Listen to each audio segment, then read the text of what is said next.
جيورج ميكوتادزي، الموهبة القادمة وبقوة.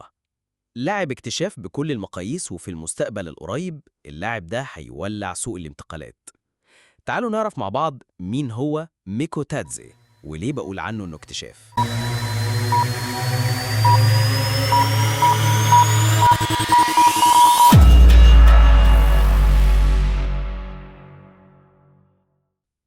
ميكوتادزي جورجي الأصل، وعلى الرغم من انه معاه الجنسية الفرنسية، ولكن ميكوتادزي اختار انه يمثل منتخب جورجيا. مهاجم عنده 24 سنة، مواليد 31 أكتوبر 2000. بدأ مسيرته الاحترافية في نادي سيرانجل. لعب معاهم موسمين بمجموع 49 مباراة، ساهم فيهم ب 31 مساهمة، منهم 28 هدف و3 أسيست. وبعدها رجع لنادي ماتس بعد انتهاء فترة الإعارة، ولعب معاهم 58 مباراة، ساهم ب 58 مساهمة، منهم 36 هدف و12 أسيست.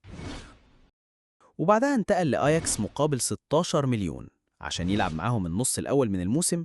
لعب فيه 6 ماتشات فقط، منهم 2 أساسي بمعدل دقايق 236 دقيقة، ولم يساهم بأي هدف، عشان ماتس يرجعوا تاني إعارة نص موسم ويشتروه من أياكس ب 13 مليون.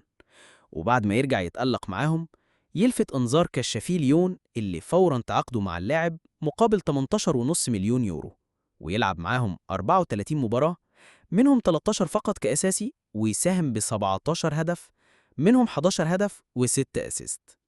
بيقولوا عليه كافارا الجديد. هل فعلا دي هتكون حقيقة أو هيلفت الأنظار ولا لأ؟ بس خلونا نشوف. اللاعب لسه 24 سنة، وقيمته التسويقية 22 مليون يورو. وبلاش نقارنه بجيوكريس اللي وهو في نفس العمر كان بيلعب دوري درجة تانية إنجليزي ولسه ظاهر من سنة. اللاعب ده اكتشاف، وخلونا نشوف سوق الانتقالات مخبيلنا إيه.